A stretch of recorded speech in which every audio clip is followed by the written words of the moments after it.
پہلا سوال ہے کہ نبی کریم صلی اللہ علیہ وآلہ وسلم کے اہل بیت کون کون ہیں؟ آپ صلی اللہ علیہ وآلہ وسلم کے مسلمان چچا اور ان کی مسلمان اولادیں یہ نبی علیہ السلام کے خاندان میں شامل ہیں۔ دوسری بات، نبی علیہ السلام کی ازواج مطہرات خاندان نبوت میں شامل ہیں۔ آپ صلی اللہ علیہ وآلہ وسلم کی بیٹیاں، ان کے خامند، نواسے اور نواسیاں، یہ خاندان نبوت اہل بیت کے اندر شامل ہیں۔ نبی کریم صلی اللہ علیہ وآلہ وسلم کی حقیقی بیٹیاں کتنی ہیں؟ اگر 4 ہیں تو مباہلہ میں صرف ایک بیٹی کا ذکر کیوں؟ آیت جو مباہلہ ہے 9 ہجری میں نازل ہوئی ہے۔ 9 ہجری اس آیت کریمہ کے نزول کے وقت نبی علیہ السلام کی تینوں بیٹیاں فوت ہو چکی تھیں، صرف ایک بیٹی سیدہ فاطمہ زندہ تھی، تو جو زندہ تھی اسی نے چادر میں آنا ہے نا بھائی۔ اب نبی علیہ السلام کی ایک سے زیادہ بیٹیاں ہونے کی دلیل قرآن مجید کے اندر ہے۔ یا ایھا النبی قل لازواجک وبناتک، بنات جو ہے یہ جمع کا صیغہ ہے اور اس کا معنی جو ہے وہ کم از کم 3 بیٹیاں ہوتا ہے۔ تو قرآن مجید کی آیت کریمہ واضح طور پر اہل تشیع کا رد کرتی ہے۔ پھر ایک حدیث ہے جس میں ایک عورت کی چوری کا ذکر ہے، تو ان کی سفارش کے لیے صحابی کو کہا گیا، تو اس حدیث میں حضرت فاطمہ کا ذکر کیوں ہے؟ نبی علیہ السلام کی اولاد میں سے سب سے جو چھوٹی بیٹی تھی آپ کی بیٹیوں میں سے وہ سیدہ فاطمہ تھی، اور سیدہ فاطمہ سے نبی علیہ السلام بڑی محبت کرتے تھے۔ اگر آپ کی سوال کرنے والے کی بیٹی نہیں ہے تو شاید جواب سمجھنے میں آپ کو دقت ہو، اور اگر آپ کی بیٹی یا بیٹیاں ہیں تو یہ بات یاد رکھ لیں، ہر مومن اور مسلمان اپنی سب سے جو چھوٹی بیٹی ہے اس سے سب سے بڑھ کر محبت کرتا ہے۔ اللہ کی توفیق سے میری بیٹیوں میں سے، اولاد میں سے سب سے بیٹی میری چھوٹی ہے۔ آج صبح سے نماز فجر پڑھنے کے بعد سے لے کر جمعہ کی طرف آنے تک اس کی جو محبت ہے وہ ذہن کے اندر گردش کرتی رہی ہے کہ میں اس کو ملوں، اس کو دیکھوں، اس کو چوموں، اس کو پیار کروں۔ اور یہ کیفیت صرف میرے ساتھ نہیں ہے، یہ جس کی بیٹیاں ہیں اس کے ساتھ یہ کیفیت ہے۔ کیوں بھائی، یہ بات صحیح ہے یا غلط ہے؟ صحیح ہے۔ تو نبی علیہ السلام جب آپ کی تینوں بیٹیاں چلی گئیں تو پھر نبی علیہ السلام کی جو محبت ہے وہ بڑی شدید تھی اپنی بیٹی کے ساتھ۔ سبحان اللہ، اتنی شدید محبت تھی کہ اللہ کے نبی ایک لمحہ کے لیے بھی برداشت نہیں کرتے تھے کہ حضرت فاطمہ کو تکلیف آئے۔ نبی علیہ السلام کو نا بڑا بخار چڑھا ہوا تھا اپنی وفات کے ایام میں۔ حضرت فاطمہ آئیں تو نبی علیہ السلام کی کیفیت کو دیکھا نا تو بڑا پریشان ہوئی، بہت زیادہ۔ رسول اللہ صلی اللہ علیہ وسلم نے جب اپنی بیٹی کی کیفیت کو دیکھا تو آپ صلی اللہ علیہ وسلم نے فرمایا لیس علی ابیک قرب بعد اليوم، آج کے دن کے بعد تیرے باپ پر کسی قسم کی کوئی تکلیف نہیں ہوگی۔ اس طرح کے الفاظ ہیں صحیح بخاری میں، اس سے ملتے جلتے۔ سیدہ فاطمہ سمجھتی کہ بیماری ختم ہو جائے گی، نبی علیہ السلام نے فرمایا آج کے بعد تکلیف نہیں رہے گی، لیکن فرماتی ہیں بات مجھے بعد میں سمجھ آئی کہ اللہ کے نبی نہیں رہیں گے تو بیماری کیا رہے گی۔ تو نبی علیہ السلام بڑی محبت کرتے تھے۔ تو جب مثال دی جاتی ہے نا، انسان کہتا ہے میرا باپ بھی ہو، میرا بیٹا بھی ہو، میری بیٹی بھی ہو تو میں ایسے کرتا اور ایسے نہ کرتا اور یوں کرتا۔ تو نبی علیہ السلام نے کیا کہا تھا؟ لو ان فاطمہ بنت محمد سرقت لقطعت یدها، یہ فاطمہ مخزومیہ ہے، اس نے چوری کی ہے، اگر میری بیٹی بھی چوری کرتی تو میں اس کا ہاتھ بھی کاٹ دیتا۔ آپ یہ جو کلمہ ہے نا سمجھانے کے لیے ہے، جیسے قل ان کان للرحمن ولد، اے میرے نبی کہہ دیجئے اگر اللہ کے لیے کوئی اولاد ہوتی، بیٹا ہوتا، فانا اول العابدین، حضرت عیسیٰ کو اللہ کا بیٹا کہتے ہو، اگر اللہ کا کوئی بیٹا ہوتا تو میں سب سے پہلے اس کی بندگی کرتا۔ وَلَوْ أَشْرَكُوا لَحَبِطَ عَنْهُمْ مَا كَانُوا يَعْمَلُونَ، اگر میرے نبی بھی شرک کریں تو میں ان کے اعمال ضائع کر دوں گا۔ تو یہ سمجھانے کے لیے ہے، لَإِنْ أَشْرَكْتَ لَيَحْبَطَنَّ عَمَلُكَ، یہ مثال اللہ تعالیٰ نے دی ہے میرے پیارے نبی، اگر آپ بھی شرک کریں گے تو ہم آپ کے بھی اعمال ضائع کر دیں گے۔ تو اسی طرح اللہ کے نبی نے سمجھانے کے لیے کہا کہ اگر میری بیٹی بھی چوری کرے تو میں اس کا ہاتھ بھی کاٹ دوں گا۔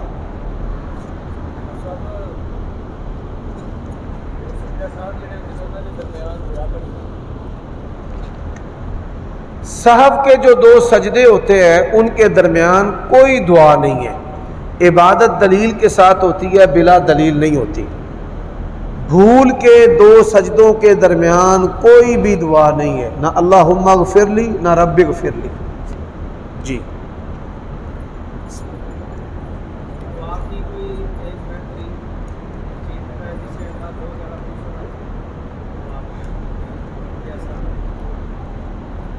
ایسی دعا جس سے اللہ تبارک و تعالیٰ بہت خوش ہوتا ہے، راضی ہوتا ہے، لا الہ الا اللہ الاحد الصمد الذی لم یلد ولم یولد ولم یکن لہ کفوا احد۔ نبی علیہ السلام نے فرمایا یہ پڑھ کر جب مومن بندہ دعا کرتا ہے اللہ اس کی دعا کو قبول کرتا ہے۔ اللہم صلی علی محمد وعلی آل محمد، درود پڑھنا۔ سب سے زیادہ جو اللہ کو پسند ہے وہ عاجزی ہے، استغفار کریں کثرت سے، یا اللہ میں گناہ گار، اپنے گناہوں کو یاد کریں اور استغفار کریں اور پھر اللہ سے مانگے، تو یہ عمل بھی ہے، اس سے اللہ تعالیٰ بندے کی دعا کو قبول کرتا ہے۔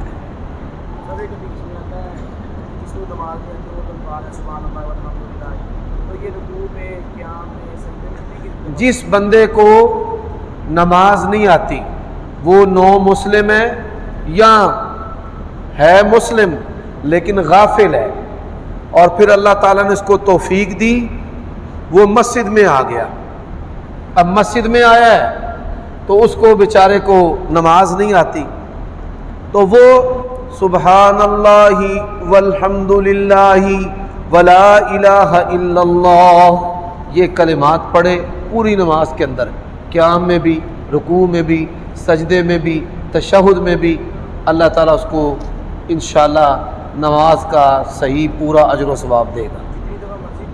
جی جتنی دفعہ مرضی پڑھ لیں۔ 2 سجدوں کے میں نے بتایا ہے جو بھولنے کے 2 سجدے ہیں، سہو کے جو 2 سجدے ہیں ان کے درمیان دعا نہیں ہے۔ کاغذات پر نبی کریم صلی اللہ علیہ وسلم اور اللہ تعالیٰ کا نام لکھا ہو یا کوئی آیت کریمہ لکھی ہو تو کیا اس کو تلف کرنے کے لیے جلایا جا سکتا ہے یا نہیں؟ پھر اس کو کیسے محفوظ کرنا چاہیے؟ جلا کر محفوظ کرنے کا ایک بہترین ذریعہ ہے، لیکن فی زمانہ اس میں فتنہ ہے۔ چھپ کر پوشیدہ ہو کر کے جلائیں، اپنے بیٹوں سے بھی، بھائیوں سے بھی۔ کئی دفعہ بچے باہر جا کر بات کر دیتے ہیں، اور میری نصیحت ہے کہ فتنے کا دور ہے، مسلکی عصبیت ہے، آپ جلائے نہ، یہ حاکم وقت کی ذمہ داری ہے۔ لا اینڈ آرڈر جو ہے اس کے کنٹرول میں ہوتا ہے۔ جو فیکٹریاں ہیں قرآن مجید کی اشاعت کرنے والی، وہاں یہ چیزیں بھجوا دیں۔ آپ دیکھیں کہ کس کمپنی کا چھپا ہوا ہے، ٹی سی ایس کا خرچہ کریں، ڈاک کا خرچہ کریں، اس کمپنی میں اس کو پہنچا دیں، اور وہ وہاں پر جلاتے ہیں جو ویسٹ ہوتے ہیں پیپر، یا ان کی مس پرنٹنگ ہو جاتی ہے، وہ اس کو وہاں پر جلاتے ہیں۔ تو یہ حاکم وقت جلائے، یا وہ کمپنیاں جلائیں یا پھر آپ چھپ کر جلائیں، یہ عمل فتنے سے خالی نہیں ہے۔ اللہ تعالیٰ ہمیں محفوظ رکھے۔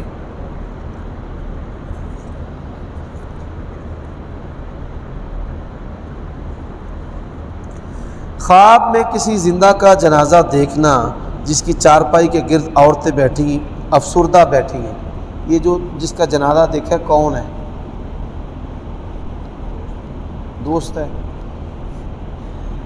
اللہ تعالیٰ اس کو فتنوں سے محفوظ رکھے، یہ تو خواب اچھی نہیں ہے۔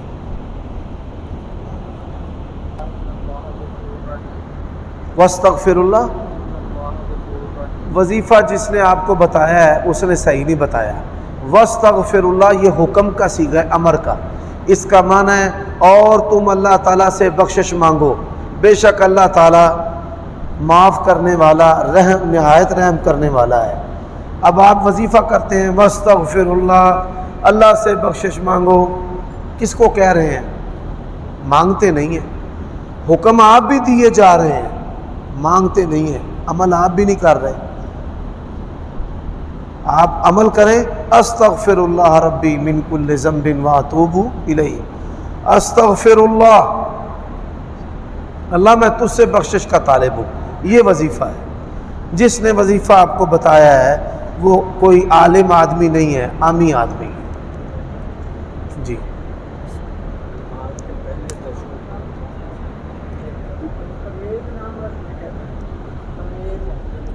پرویز نام رکھنا کیسا ہے؟ پرویز نے نبی علیہ الصلاۃ والسلام کا خط پھاڑا تھا، اس کے بعد سلف صالحین نے اس کے نام کو اختیار نہیں کیا،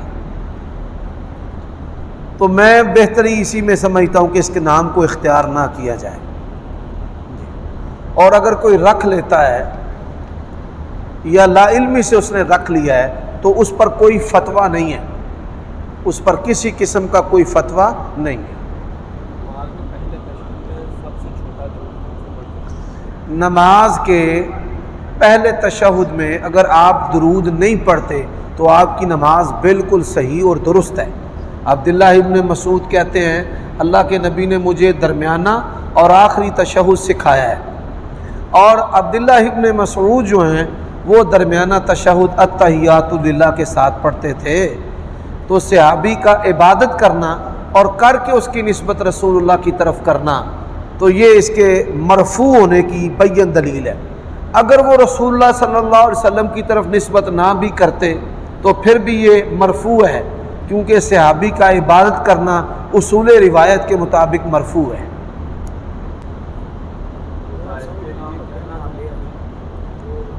ناد علی کا جو وظیفہ ہے یہ شرک ہے۔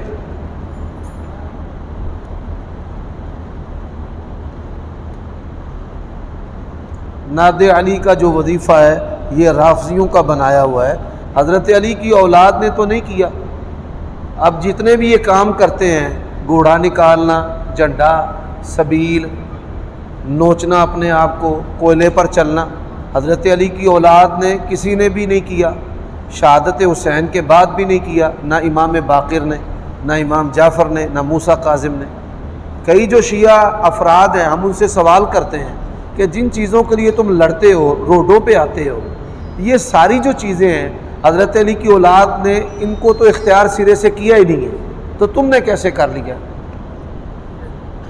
اب جس پر حضرت حسین بیٹھے، شبیہ ذوالجناح، گھوڑے کا احترام ہے، لیکن جن پر اللہ کے نبی بیٹھے ابو بکر، ان کا کوئی احترام نہیں ہے۔ عجیب بات ہے۔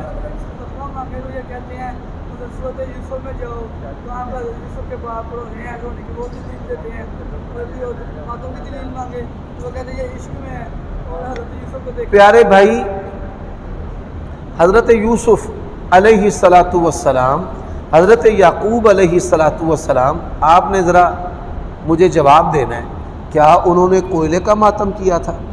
کیا انہوں نے بچے کے سروں پہ چھریاں پھیری تھی؟ کیا انہوں نے زنجیر زنی کی تھی؟ کیا انہوں نے چھریوں کے ساتھ اپنے بدن کو چھیدا تھا؟ پھر مجھے یہ بتائیں، کیا وہ ہر سال یہ کام کرتے تھے؟ یہ تو ہر سال کرتے ہیں نا۔ کیا پھر ان کا جو غم ہے وہ محرم میں ہی ہے؟ اور دنوں میں نہیں ہے۔ تو یہ ساری بناوٹی چیزیں ہیں۔ ہمارے رب نے ہمیں بدن کو تکلیف دینا جو ہے وہ حرام قرار دیا ہے۔ کئی جو غالی ہیں وہ اپنے آپ کو گولیاں مارتے ہیں محبت حسین میں، کلیشنکوف کے ساتھ، یا حسین ڈز۔ یہ کیا ہے؟ مجھے یہ بتایا نا، یہ سپاہ محمد بنا کر مسلمانوں کو مارنا، یہ کون سی حسینیت ہے؟ حضرت علی رضی اللہ تعالیٰ اور ان کی اولاد نے کس مسلمان کو مارا تھا؟ یہ جو امام بارگاہیں انہوں نے بنائی ہیں، حضرت علی نے امام بارگاہ کدھر بنائی تھی؟ نبی علیہ السلام چلے گئے دنیا سے، ابو بکر خلیفہ تھے، ان سے پوچھیں حضرت ابو بکر کے دور میں امام بارگاہ بنائی؟ حضرت عمر کے دور میں بنائی؟ حضرت عثمان کے دور میں بنائی؟ بات گولی سے نہیں کرنی، دلیل سے کرنی ہے۔ یہ جب انٹرنیٹ پر یہ میری ویڈیو جاتی ہے، بڑی گالیاں دیتے ہیں، کہتے ہیں جہاں تو ملا نا ہم نے تجھے مار دینا ہے۔ میں کہتا ہوں دلیل کا دلیل سے جواب دو۔ سوال میں نے کیا ہے، تم کہتے ہو 12 معصومین ہیں اور یہی دین ہے، 14 معصومین ہیں، 12 امام ہیں، ان سے لے کر کے آؤ نا کہ کبھی انہوں نے ایسے کیا ہو۔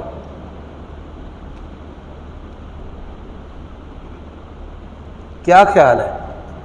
سبحان اللہ۔ اب یہ ہمارے بھائی ہے، کل کرتے ہیں، 10واں کرتے ہیں، 40واں کرتے ہیں، یہ رسمیں ہیں۔ ہم ان سے کہتے ہیں کہ اللہ کے نبی نے کبھی ایسا کیا ہو؟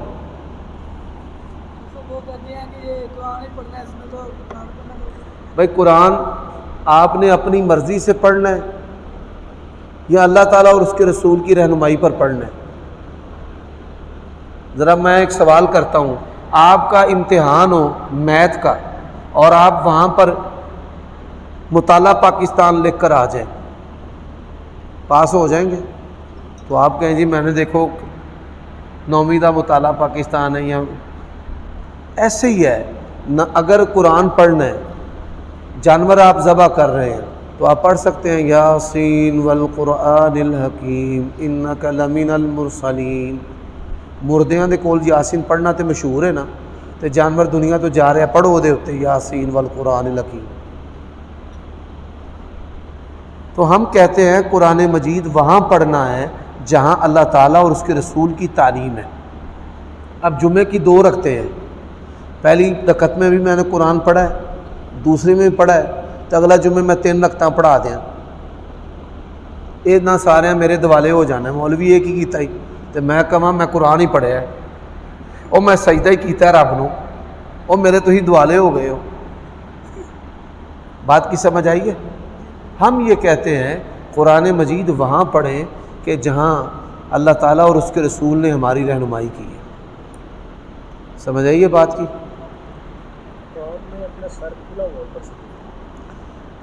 خواب کے اندر اپنا سر کھلا ہوا اوپر سے دیکھنا، یہ ناموافق زندگی، یعنی غیر موافق ازدواجی زندگی کا غیر موافق ہونا، میاں بیوی ان کی زندگی کا غیر موافق ہونا، یہ اس کی تعبیر ہے۔ بڑے سارے خیالات، وسواس، اللہ تعالیٰ خواب دیکھنے والے کو اپنی پناہ میں رکھے۔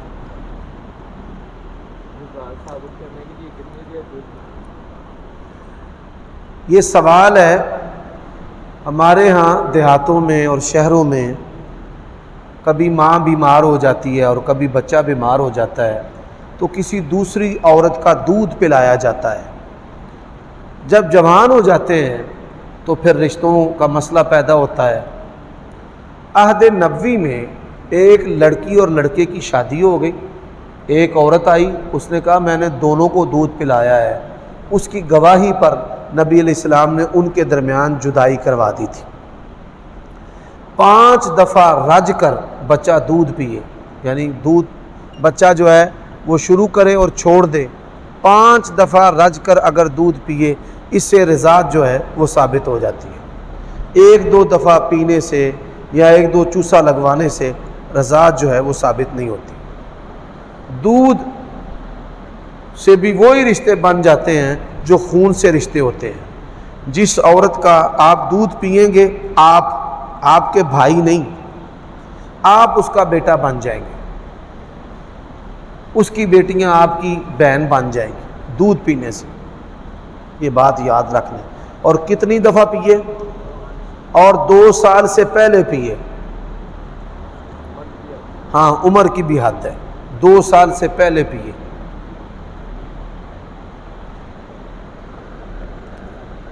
جی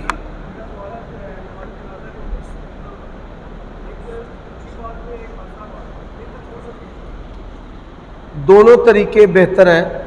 اونچی آواز میں بھی نبی علیہ السلام نے پڑھا ہے, عوف بن مالک رضی اللہ تعالی عنہ کی حدیث ہے, اور آہستہ آواز سے بھی رسول اللہ صلی اللہ علیہ وسلم نے پڑھا ہے. جہاں زیادہ دعا یاد رکھنے والے لوگ ہیں تو وہاں آہستہ پڑھنا چاہیے, دونوں سنتوں پہ عمل کرنا چاہیے. لوگوں میں جہالت ہے, کئی ایسے معاشرے ہیں جہاں پر 99% لوگوں کو نماز جنازہ نہیں آتی, تو وہاں آپ اونچی نماز سے پڑھ لیں, آواز سے پڑھ لیں. اور اگر دیندار لوگ ہیں وہاں پر آپ آہستہ. میں الحمدللہ دونوں سنتوں پہ عمل کرتا ہوں, کوشش کرتا ہوں دونوں پہ.